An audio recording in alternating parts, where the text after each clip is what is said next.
Hello friends, मैं Rishi Jha Bihar exam portal channel पे आप सभी का स्वागत करता हूं। हम जो पढ़ रहे हैं, आज का जो लेक्चर होने वाला है आप सभी को पता है, क्योंकि हम लोग पढ़ रहे हैं क्लास 10 का साइंस का एनसीईआरटी का अध्याय 1 जो कि है रासायनिक अभिक्रिया एवं समीकरण, जो कि आप लिखे हुए देख रहे होंगे।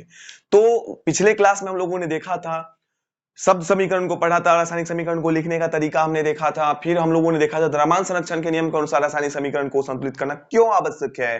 तो आइए बिना टाइम को बर्बाद किए हम लोग सीखते हैं रासायनिक समीकरण को बैलेंस करना, संतुलित करना। तो यहां पे देखें, हेडिंग दे रासायनिक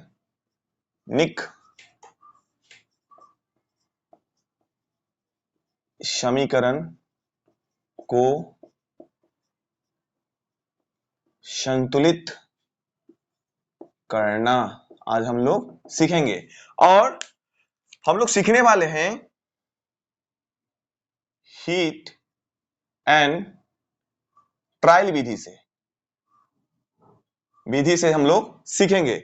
यहां पे आपको एक बात ध्यान रखना है कि जब भी किसी भी रासायनिक अभिक्रिया में जो यौगिक होते हैं, उसके जो सूत्र होते हैं, उसके साथ कोई छेड़खानी नहीं करना है। जैसे कि आपको मैं बता दूं कि मान लो जल है, क्या है, जल है, जल का सूत्र होता है H2O, है ना।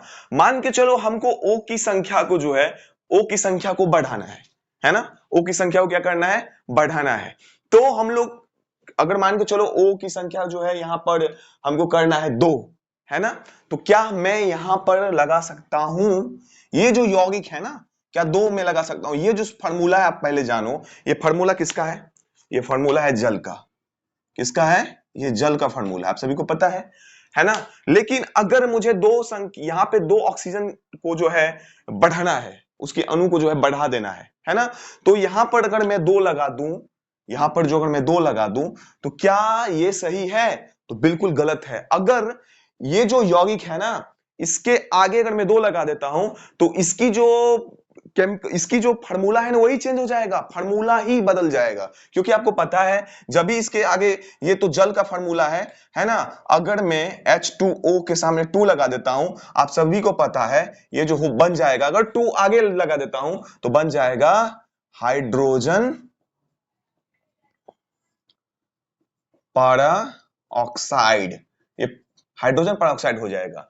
इसीलिए जब भी हमें किसी भी रासायनिक समीकरण में यौगिकों को या तत्वों की जो परमाणु है या उसको हमको संतुलित करना है, तो हमें फॉर्मूला के साथ कोई छेड़खानी नहीं करना है, यौगिक के साथ कोई छेड़खानी नहीं करना है ना, उसके सूत्र के साथ कोई छेड़खानी नहीं करेंगे, है ना।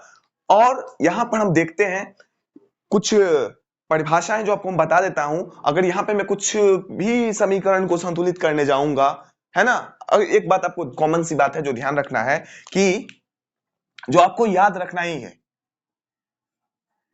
यौगिक के सूत्र के साथ हम कोई बदलाव नहीं करेंगे। यौगिक के सूत्र के साथ हम कभी, मतलब कोई भी बदलाव नहीं करेंगे। तो यहां पे जैसे कि आपको कुछ समीकरण है जिसको आपको संतुलित करना है ना, और अच्छे से उसको हमको करके देखना है कि भैया ये जो संतुलित हम लोग करने जा रहे हैं हीट एंड ट्रायल विधि से, वो कैसे करें, स्टेप बाय स्टेप हम लोग सीखेंगे। तो पहला हम समीकरण लेते हैं। आप सभी को कोशिश करना है, पहले 1-2 समीकरण में बता देता हूं, एक समीकरण फिर आपको हमारे साथ कोशिश करना है, ठीक है। तो जैसे N2 प्लस H2 NH3, है ना, तो यहां पर इसको संतुलित करना है, हमको क्या करना है, इसको संतुलित करना है। तो ये संतुलित कैसे होगा, इसको आप लोग करें, है ना, बताइए कैसे होगा। तो यहां पे आप देखें, हम लोगों को यहां पर एक बात जो है ध्यान देनी है कि भैया यहां पर N की संख्या जो है 2 है, H की संख्या कितनी है, हाइड्रोजन की संख्या 2 है, N की संख्या इधर कितना है, 1 है, इधर हाइड्रोजन की संख्या कितना है, 3 है, ये बैलेंस नहीं है ना। तो यहां पर एक बात आपको ध्यान देना है कि पहले अगर मैं एक बात सोचो कि यहां पर अगर NH3 है ना, यहां पे 2 है, क्या यहां पे 3 लगा दें तो क्या ये संतुलित हो जाएगा, मतलब यहां पे 2 लगा दें तो क्या ये संतुलित हो जाएगा, नहीं, ये यौगिक ही चेंज हो जाएगी, सूत्र ही चेंज हो जाएगा, ऐसा नहीं करना है ना। इसके साथ कोई छेड़छाड़ नहीं करेंगे, इसके साथ कोई छेड़छाड़ करना ही नहीं है। अगर यहाँ पे हाइड्रोजन 2 है, यहाँ पे अगर 3 लगा दे तो क्या ये बैलेंस हो जाएगा? नहीं, इसके साथ कोई छेड़छाड़ नहीं करना है, ठीक है। तो यहाँ पे अब देखिए, ध्यान दे, हमें इसके साथ कोई छेड़छाड़ नहीं करना है। तो पहले हम एक बॉक्स बना लेंगे, इसको एक बॉक्स बना लेंगे। बॉक्स इसलिए बनाएंगे कि हम इसके साथ कोई छेड़छाड़ नहीं करेंगे, ठीक है। कोई जरूरी नहीं है, सीखने के लिए है, आपको समझना है। एक बॉक्स बना लेते हैं। अब पहले हीट एंड ट्रायल विधि में, है ना, हम जो संतुलित करेंगे, तो पहले एक बात आपको ध्यान रखना है, सबसे ज्यादा जो तत्व की जो परमाणु संख्या वाले, सबसे अधिक परमाणु संख्या वाले, मतलब तत्व के जो परमाणु हैं उसको पहले संतुलित करेंगे, सबसे अधिक वाले को। तो यहां पर सबसे ज्यादा संख्या किसकी है? यहां पे सबसे ज्यादा संख्या है हाइड्रोजन की। तो यहां पे हाइड्रोजन कितना है? 2। यहां पे हाइड्रोजन कितना है? 3। तो यहां पे आप देखो, एक बात आपको ध्यान देना है कि भैया यहां पर 2 है, यहां पर 3 है, तो इसको संतुलित हम कैसे करेंगे? तो कितना से कितना इसमें जोड़ दें जिससे कि ये संतुलित हो जाएगा। अगर मैं यहां पर 2 लगा दूं, मान लो यहां पर अगर मैं 2 लगा देता हूं, अगर मैं यहां पे 2 जोड़ दूं, तो अब यहां पे देखो, यहां पर अगर 2 जोड़े तो पहले देखो NH3 था, मान के चलो यहां जो है पहले नाइट्रोजन था 1, हाइड्रोजन था, हाइड्रोजन कितना था? 3। अगर यहां पे 2 लगा दिया तो 2 गुने 1, 2 हो गया नाइट्रोजन।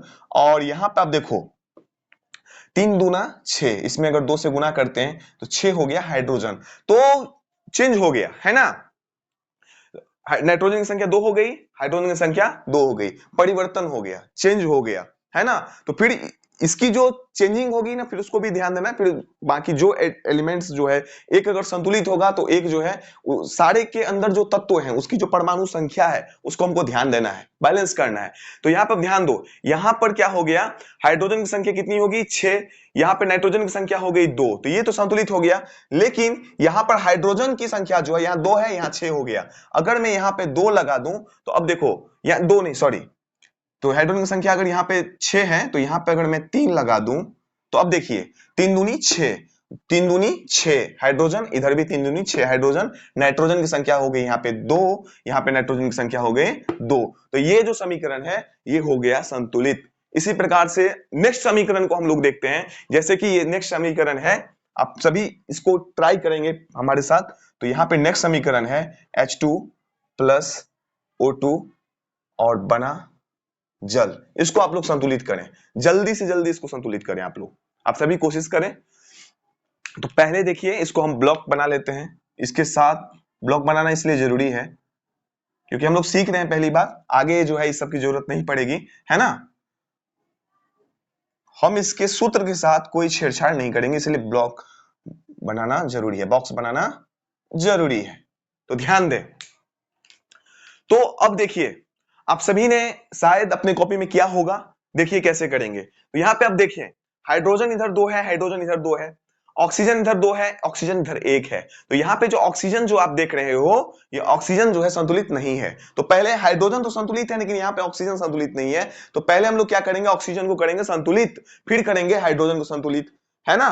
तो यहाँ पे आप ध्यान दीजिए, मतलब ऑक्सीजन को करेंगे संतुलित, हाइड्रोजन संतुलित है ही। तो पहले देखें ऑक्सीजन को करते हैं, तो यहां पर 2 लगा देते हैं। कितना लगा देते हैं? 2। देखो यहां पे अगर मैं 2 लगा दूं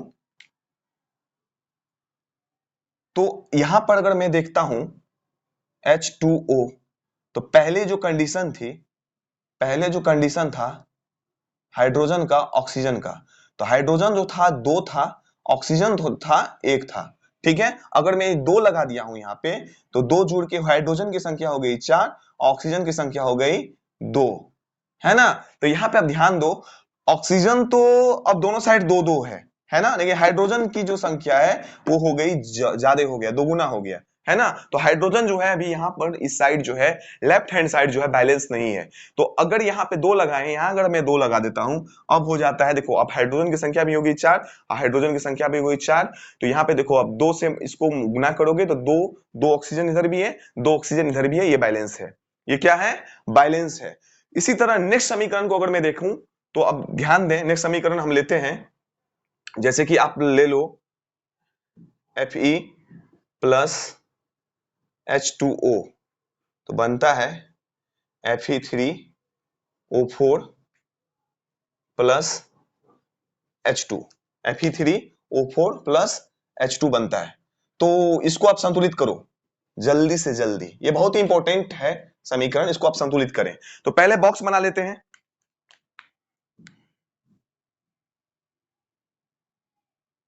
पहले हम बॉक्स बना लेते हैं।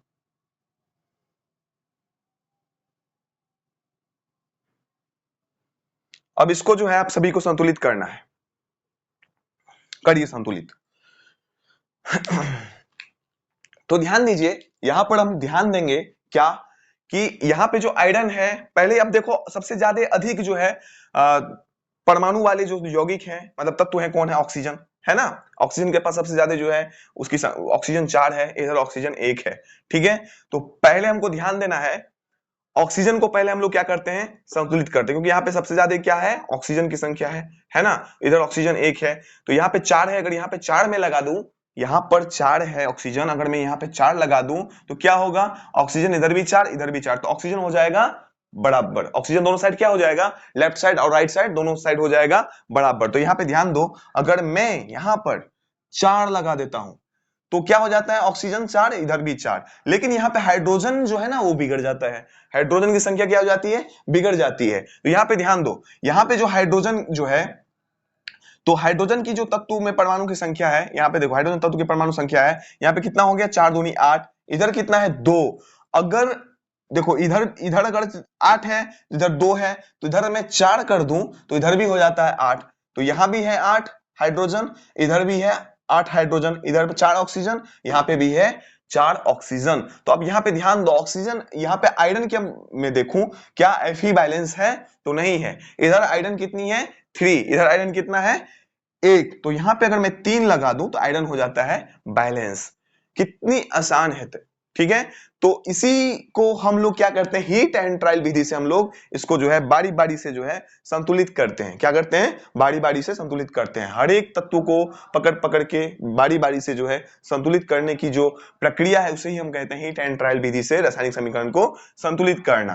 ठीक है, तो ये सारे जो समीकरण है वो नॉर्मल है, कोई ज्यादा जो है बड़ा समीकरण नहीं है, बहुत ही नॉर्मल है, आप आराम से इसको कर सकते हो।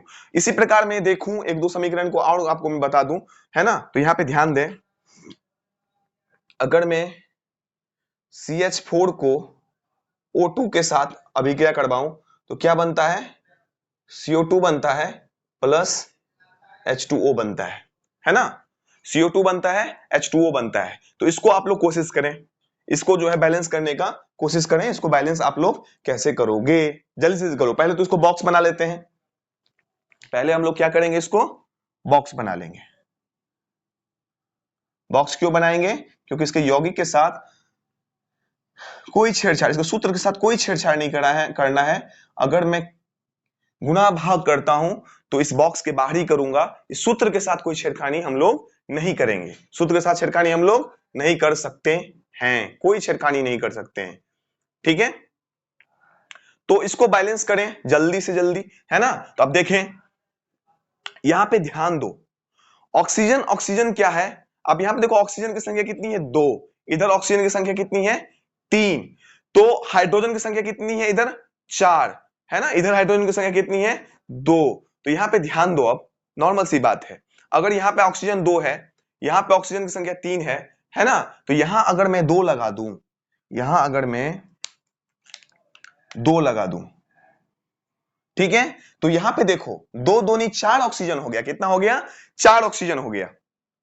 ठीक है, इधर जो हाइड्रोजन हो गया 4, इधर हाइड्रोजन हो गया 4। क्लियर है बात? कार्बन है 1, कार्बन है 1, लेकिन यहाँ पे ऑक्सीजन 2 ही है। अगर मैं यहां 2 लगा दूं तो अब इधर भी देखो ऑक्सीजन हो गया 4, इधर देखो 2, 2 दूनी मतलब यहाँ पे 2 2 4, 4 ऑक्सीजन, ये बैलेंस है। ठीक है, कार्बन 1 कार्बन 1, हाइड्रोजन 4 है, इधर भी देखो 2 दूनी 4। ठीक है, अगर यहाँ पे ऑक्सीजन की बात करें तो इधर भी 4, इधर 2, और ये 2 से इसको गुना करेंगे तो 2। तो दोनों जो है, दोनों साइड जो है, लेफ्ट साइड और राइट साइड भी ऑक्सीजन की संख्या है 4। तो ये भी फॉर्मूला जो है ये भी बैलेंस हो गया, नॉर्मल सी है। तरीका से जो है आप सभी जितने भी समीकरण है सबको बैलेंस कर सकते हैं। ठीक है, अगर मैं यहाँ पर एक दो और समीकरण को मैं अगर दूं, चेक करूं, तो आप जो है इसको बैलेंस कर सकते हो आराम से। जैसे कि आप मैग्नीशियम को ले लो, है ना, जैसे कि एक और समीकरण लेता हूं, मैग्नीशियम प्लस ऑक्सीजन O2 और बनता क्या है MgO। इसको बैलेंस करो, तो पहले इसको बॉक्स बना दो।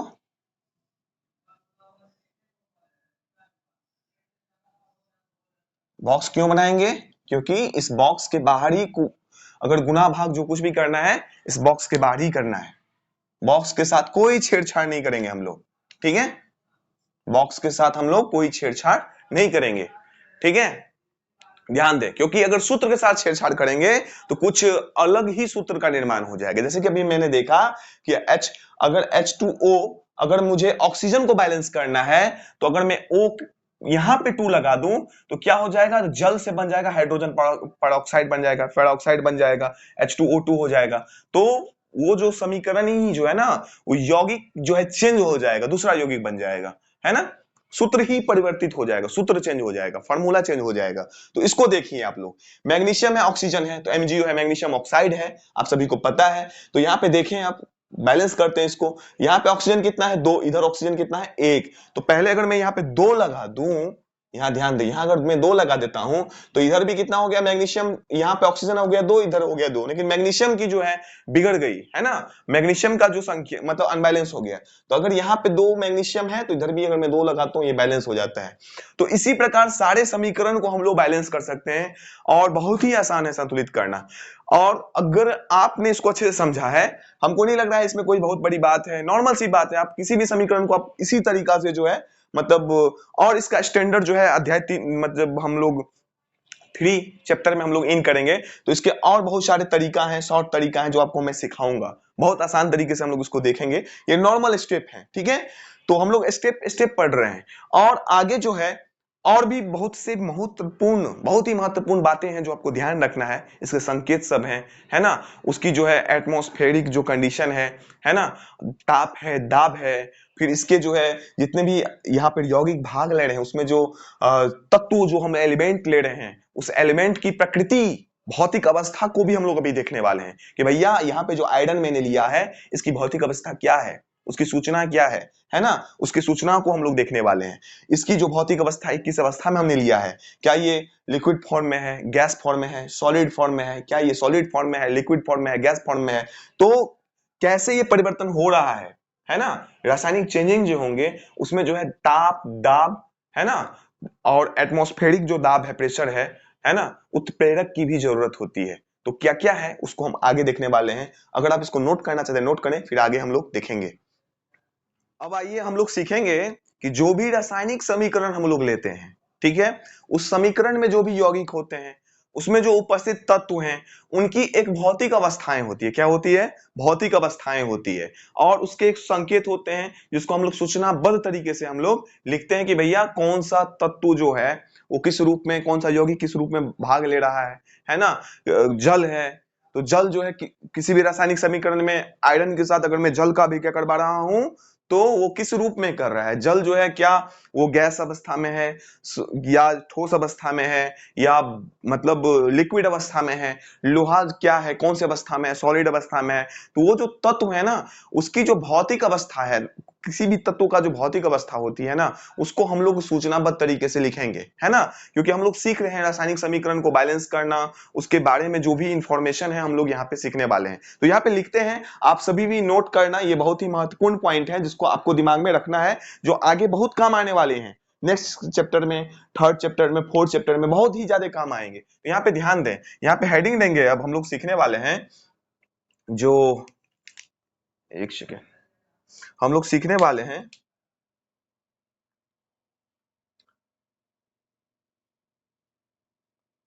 भौतिक अवस्थाओं। आप सभी जो है मेरे साथ कॉपी पेन निकाल के जो है नोट करते चलें कि संकेत, भौतिक अवस्थाओं के संकेत लिखना। ठीक है, भौतिक अवस्था के संकेत को लिखना, है ना। तो यहां पे लिखते हैं रासायनिक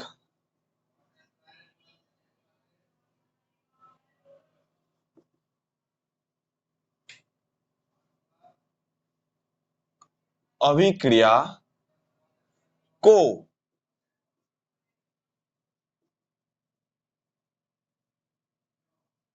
अधिक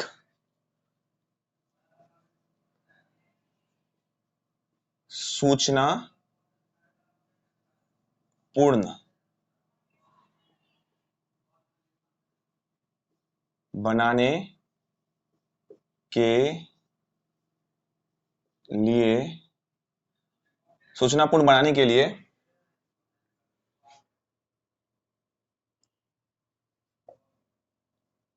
अभिकारकों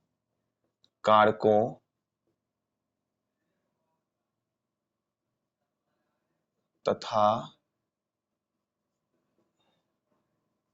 उत्पादों के रासायनिक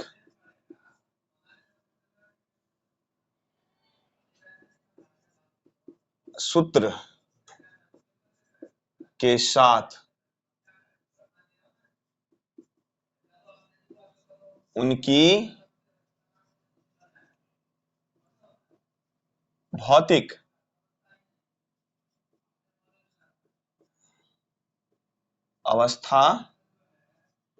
को भी दर्शाया जाता है। ठीक है, ये नॉर्मल सी बातें हैं जो आपको पता होना चाहिए। अगर भौतिक अवस्था के संकेत को लिखते हैं तो अधिक रासायनिक अभिक्रिया को अधिक सूचनापूर्ण बनाने के लिए अभिकारकों तथा उत्पादों के रासायनिक सूत्र के साथ उनकी भौतिक अवस्था को भी दर्शाया जाता है कि भैया कौन सा तत्व जो है कौन से अवस्था में, उसकी जो भौतिक अवस्था है, सॉलिड है कि लिक्विड है कि गैस अवस्था में जो है रासायनिक अभिक्रिया में जो है भाग ले रहा है। ठीक है, तो बिना उसकी जो अवस्था के बिना जो है, मान के चलो कोई भी जल है, ठीक है, जल की अभिक्रिया अगर मतलब लोहे का जो है, मान लो लोहा है, उसकी अभिक्रिया करवानी है हमको पानी के साथ, है ना, तो दोनों अभिक्रिया करेगा तो दोनों से फिर जो उत्पाद बनेगा, नया उत्पाद Fe3O4, क्या बन पाएगा? नहीं। उसके लिए उस जो जल होगा उसको हम लोगों को भाप की अवस्था में लेना, गैसीय अवस्था में लेंगे, तभी जाके अभिक्रिया करेंगे। और यहाँ पे जो लोहा होगा वो सॉलिड अवस्था में होंगे। तो ये बात आपको ध्यान रखना है। तो तीन अभी मतलब उसकी जो अवस्थाएं जिसको हम लोग देखते हैं यहाँ पे लिखे, है ना, जो यहाँ पर जो अभिक्रिया है सूचनाबद्ध बनाने के लिए, तो उसकी जो अभिकारकों तथा उत्पादों के रासायनिक सूत्र के साथ भौतिक अवस्थाएं को भी दर्शाया जाता है। जैसे कि हम लोग दर्शाएंगे तो गैस के लिए जो हम लोग लिखते हैं, यहाँ पे ध्यान दें, भौतिक अवस्था नंबर 1 जो हम लोग लिखते हैं, तो गैस के लिए हम लोग लिखते हैं जी, है ना। उसकी तरह ठोस के लिए हम लोग लिखते हैं एस, है ना। द्रव के लिए हम लोग लिखते हैं एल, द्रव के लिए हम लोग क्या लिखते हैं? एल लिखते हैं। ठीक है, और चौथा पॉइंट है ना, यहां पे लिखेंगे अभिकारक या उत्पाद, अभिकारक या उत्पाद। ठीक है, जब जल में घोल के रूप में उपस्थित होते हैं तब हम एक्वस, क्या लिखते हैं? एक्वस लिखते हैं, क्योंकि ये जो है ना विलयन की अवस्था में होता है ना। यहां पे आप देखना, ध्यान देना, अभिकारक या उत्पाद जब जल में घोल के रूप में, अभिकारक या उत्पाद जब जल में घोल के रूप में उपस्थित होते हैं तब हम लिखते हैं एक्वस फॉर्म में। क्या होता है वो, आगे एक क्यू, क्या लिखते हैं, एक क्यू, यानी एक्वस, विलियन अवस्था में। किस अवस्था में, विलियन, विलियन में होता है ना, मिले होते हैं, ठीक है, जल में घुले होते हैं, है ना।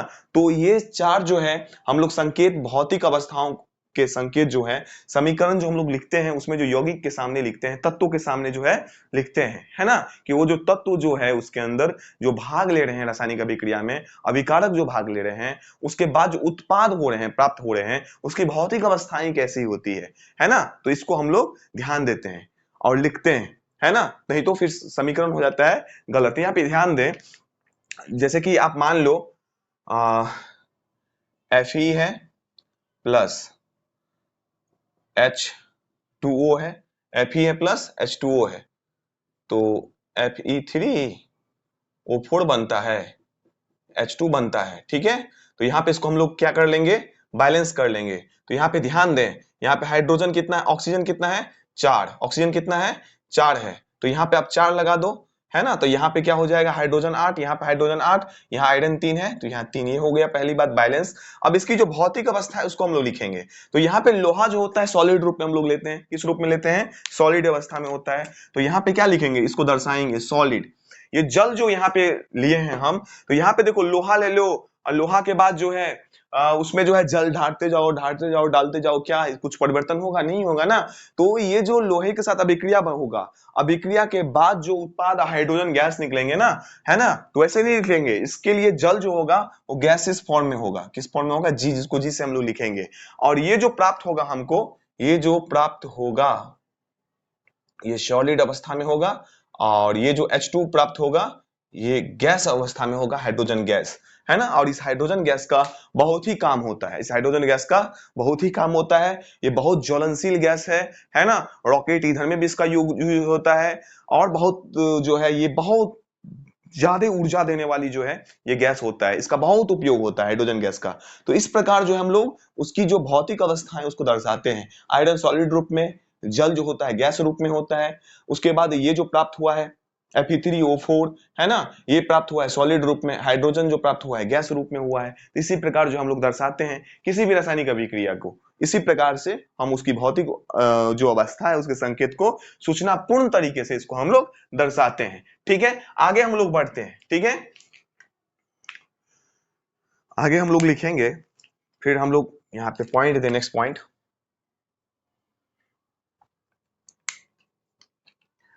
क्या होता है, यहां लिखते हैं,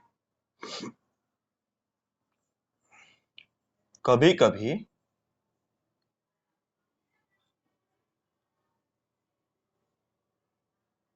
अभिक्रिया, क्या होता है, कभी कभी अभिक्रिया की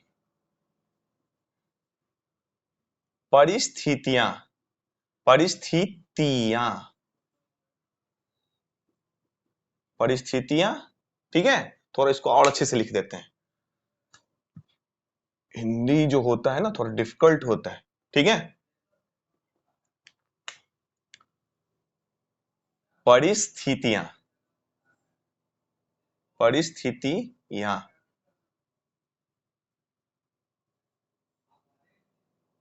परिस्थितियां, ठीक है।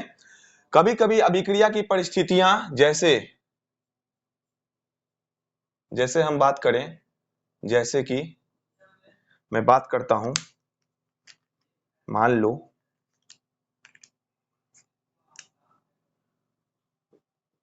ताप मान लो, दाब मान लो, उत्प्रेरक, उत्प्रेरक, ताप दाब उत्प्रेरक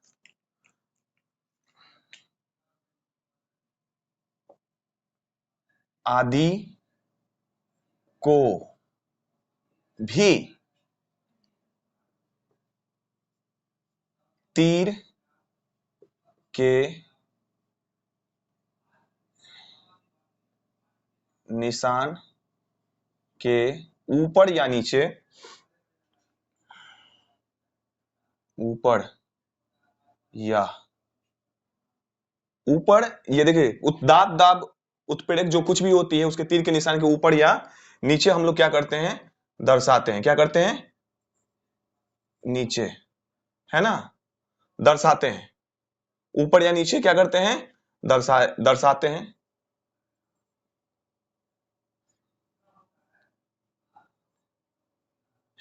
दर्शाते हैं। ठीक है, तो ये नॉर्मल सी बातें हैं। ठीक है, दर्शाते हैं या दर्शाया जाता है ना, दर्शाया, यहां पे लिख सकते हैं दर्शाया जाता है। ठीक है, दर्शाया जाता है। तो कभी कभी अभिक्रिया के परिस्थितियां जैसे ताप दाब उत्प्रेरक आदि को भी तीर के निशान के ऊपर या नीचे दर्शाया जाता है। अब ये बातें जो है आपको समझना है। ठीक है, ये बहुत ही महत्वपूर्ण बातें हैं। ठीक है, जैसे कि आप देखो, जैसे कि आपको देखना है एक बात, जैसे कि हमको जल है, ठीक है, H2O, ये है लिक्विड फॉर्म में। ठीक, ये क्या है, लिक्विड फॉर्म में। अब इसको हमको गैस फॉर्म में चेंज करना है। क्या विदाउट ये किसी भी परिस्थिति के गैस फॉर्म में चेंज होगा, नहीं होगा ना। इसके लिए हमको क्या चाहिए, ताप। कितना, 100 डिग्री सेल्सियस पे ये गैस अवस्था में, भाप अवस्था में ये चेंज हो जाएगा।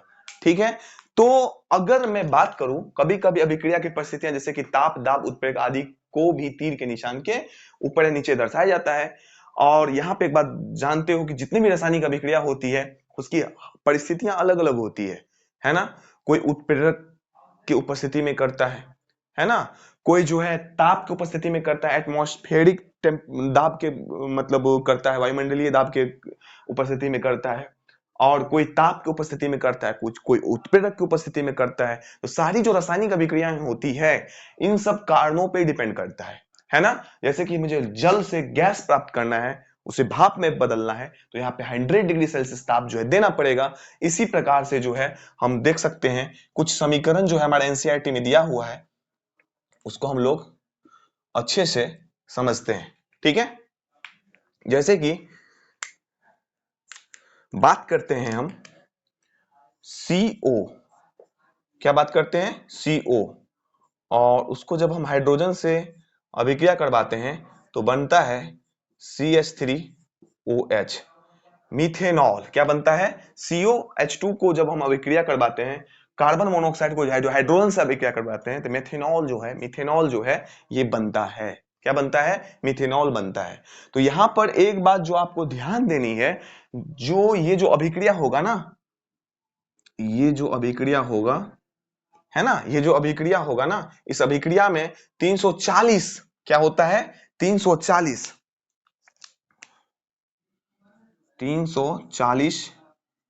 एटमॉस्फेरिक प्रेशर, वायुमंडलीय दाब का होना बहुत जरूरी है।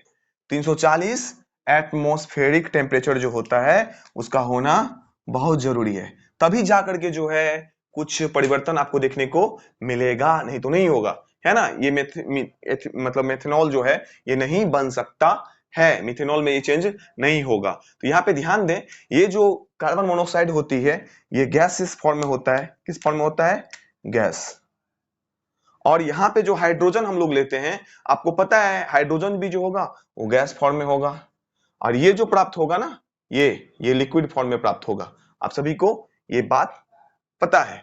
ठीक है, तो यहाँ पे एक बात और आपको ध्यान देना है, क्या ये बैलेंस है, बैलेंस करना हम लोगों ने अभी सीखा है, इसको बैलेंस भी कर ही लेते हैं हम लोग। तो यहाँ पे हाइड्रोजन 1 है, यहाँ पे हाइड्रोजन 2 है, तो यहाँ अगर मैं 2 लगाता हूं, ठीक है, यहाँ पे कितना लगाता हूं, 2, यहाँ पे 3 हाइड्रोजन था ना, यहाँ 2 2 2 4 है ना, कार्बन 1 है, तो इधर भी कार्बन 1 है, तो ये प्राय जो हो गया समीकरण, ये हो गया बैलेंस। क्या हो गया, बैलेंस हो गया।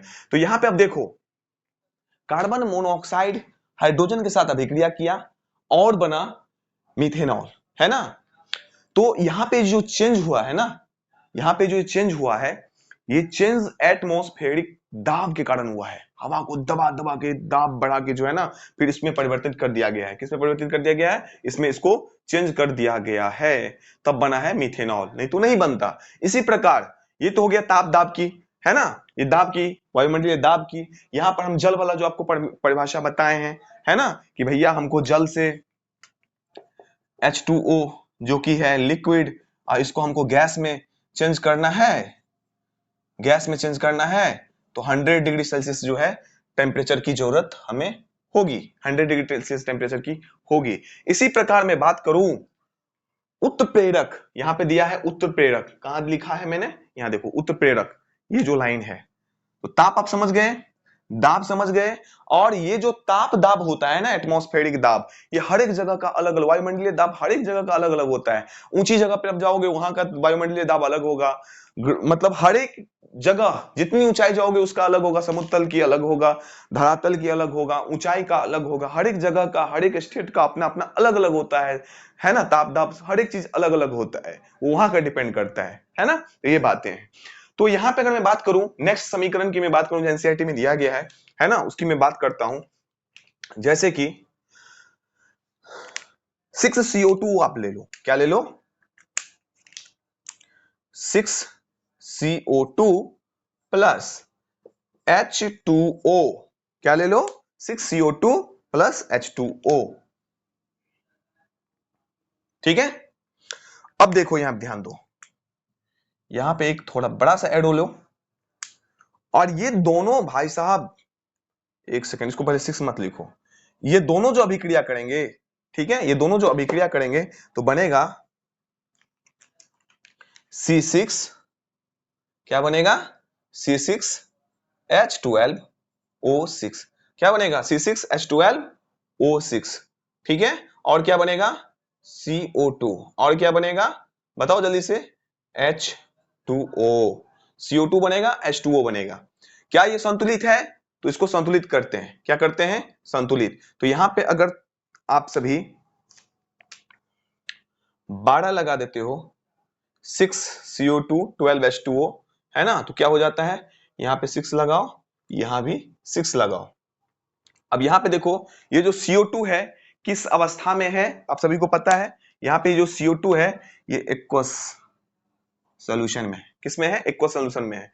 ये जो है जल, ये लिक्विड फॉर्म में है ना, ये इसको जो हम लोग लिखेंगे एक्वस, है ना। ये जो CO2 है आप सभी को पता है, ये भी एक्वस है, ये जल जो है ये लिक्विड फॉर्म में है। ये सारी बातें हैं जो आपको समझनी है, ठीक है। और यहां पर जो आपको ध्यान देना है, यहां पर उत्प्रेरक को हम समझा रहे हैं आपको, क्या समझा रहे हैं, उत्प्रेरक, क्या समझा रहे हैं, उत्प्रेरक को अगर मैं समझा रहा हूं आपको, तो यहां पे देखो 6CO2 12H2O C6H12O6 6CO2 6H2O, और ये घटना करवाने के लिए महत्व रखता है किसको, उत्प्रेरक का। उत्प्रेरक मतलब क्या, उत्प्रेरक मतलब सूर्य का प्रकाश और क्लोरोफिल, है ना, सूर्य का प्रकाश होना चाहिए, क्लोरोफिल। तो क्लोरोफिल जो होता है ना, वो सूर्य के प्रकाश की उपस्थिति में कार्बन डाइऑक्साइड और जल के साथ अभिक्रिया करता है और इसको तोड़ देता है, किसको तोड़ देता है, जल को तोड़ देता है दो खंडों में, है ना। और जब तोड़ देता है तो यहाँ पे जल जो है उसका मतलब दो भाग में विभक्त हो गया, हाइड्रोजन अलग हो जाता है, ऑक्सीजन अलग हो जाता है, ऑक्सीजन फिर प्लांट से जो है निकल के जो है वायुमंडल में आ जाते हैं, और स्टार जिसको मंड कहते हैं, किसका निर्माण हो जाता है, ग्लूकोज का, ठीक है। अब यहां पे ध्यान दो, ये घटना करवाने के लिए पहली बात जो आपको ध्यान देना है, पहले चाहिए सूर्य का प्रकाश और क्लोरोफिल की उपस्थिति के कारण ही ये होता है। तो ये जो सूर्य का प्रकाश है ना, ये क्लोरोफिल, क्लोरोफिल उसका है, उत्प्रेरक का काम क्या है, किसका काम क्या है, उत्प्रेरक का। अगर क्लोरोफिल नहीं होगा तो ये ग्लूकोज का निर्माण नहीं होगा, है ना, ग्लूकोज का निर्माण नहीं हो सकता है। इसीलिए प्रकाश संश्लेषण की प्रक्रिया सिर्फ दिन में होती है और दिन में ही होगा, है ना, सूर्य की प्रकाश की उपस्थिति में। तो ताप उत्प्रेरक दोनों की यहाँ पे काम पड़ता है। और जो कुछ भी है, ये जो क्लोरोफिल के बारे में या प्रकाश संश्लेषण के बारे में हम लोग जैव प्रकरण में पढ़ने वाले हैं, तो आगे देखेंगे, ये समीकरण को हमको समझना है, ठीक है। तो यहाँ पे देखें कभी कभी अभिक्रिया जो परिस्थितियां जैसे कि ताप दाब उत्प्रेरक आदि की को भी भीतर मतलब को भी तीर के निशान के ऊपर या नीचे दर्शाते हैं। तो यही दर्शाया जाता है। ये रासायनिक समीकरण लिखने का, बैलेंस करने का, उसके भौतिक संकेत लिखने का हम लोग अभी सीख रहे हैं। ठीक है, आगे हम लोग जो सीखने वाले हैं वो सीखने वाले हैं रासायनिक अभिक्रिया के 5 प्रकार, जो कि नेक्स्ट क्लास में हम लोग सीखेंगे। तो यहां पे जो आज का क्लास मैंने आपको बताया, शायद आपने इसको अच्छे समझा। पहली बात, जो हीट एंड ट्रायल विधि से आपको मैंने सिखाया है कि रासायनिक अभिक्रिया को कैसे बैलेंस किया जाता है। ठीक है, सूत्र को बिना छेड़छाड़ किए। उसके बाद हमने सीखा है कि भैया जब बैलेंस करना आप सीख लेते हो तो कुछ उसको भौतिक जो अवस्था होती है उसको सूचनाबद्ध तरीके से उसको संकेत करना होता है। जैसे कि भौतिक अवस्था में संकेत लिखना, रासायनिक अभिक्रिया को सूचनापूर्ण बनाने के लिए अभिकारकों तथा उत्पादों के रासायनिक सूत्र के साथ उनकी भौतिक अवस्था को दर्शाना बहुत ही जरूरी है। और उसको दर्शाते हैं पहला गैस के फॉर्म में, ठोस के लिए एस फॉर्म में, गैस के लिए जी, द्रव के लिए एल। अभिकारक या उत्पाद जब जल में घुले हुए अवस्था में होते हैं ना, एक्वस फॉर्म में जब होते हैं ना, तो उस स्थिति में हम उसे एक क्यू के फॉर्म में लिखते हैं। जैसे कि आप देखो ये सॉलिड फॉर्म में है, एस लिखे हैं, गैस फॉर्म में है, जी लिखे हैं। ये जो है सॉलिड फॉर्म में प्राप्त हुआ है, फिर ये गैस फॉर्म में प्राप्त हुआ है। ये लिखना जरूरी है, भौतिक संकेत लिखना जरूरी है। उसी प्रकार कभी कभी अभिक्रिया की परिस्थितियां ताप दाब उत्प्रेरक होता है, उसमें जो है उसको दर्शाना जरूरी होता है ना। जैसे सूर्य की प्रकाश, क्लोरोफिल, ये उत्प्रेरक का काम कर रहा है। यहाँ पे जो अभिक्रिया 100 डिग्री सेल्सियस जो है ये ताप का काम कर रहा है ना। ये एटमॉस्फेरिक दाब के कारण ये घटनाएं हो रही है। तो शायद मैं आपको अच्छे से डिटेल्स में समझा पाया हूंगा। तो नेक्स्ट क्लास में हम लोग देखेंगे 5 रासायनिक जो अभिक्रिया होती है प्रकार के, उसको हम लोग देखेंगे, है ना। तो अच्छे से डिटेल्स में दिखेंगे। अगर मैं आपको अच्छे से इसको समझा पाया हूं तो उसको आप नोट करें, और हमारा जो बिहार एग्जाम पोर्टल चैनल है उसको लाइक, सब्सक्राइब, कमेंट और शेयर करना आप ना भूलें। और अगर आपको मैं अच्छे तरीके से समझा पाया हूं तो कमेंट्स बॉक्स में आप जरूर लिखें कि मैं समझा कि नहीं, मेरे द्वारा जो समझाया गया है उसको आप अच्छे से समझे कि नहीं। ठीक है, तो मिलते हैं फिर नेक्स्ट वीडियो में, और रासायनिक समीकरण के जो 5 प्रकार उसको हम लोग सीखेंगे। तब तक के लिए धन्यवाद।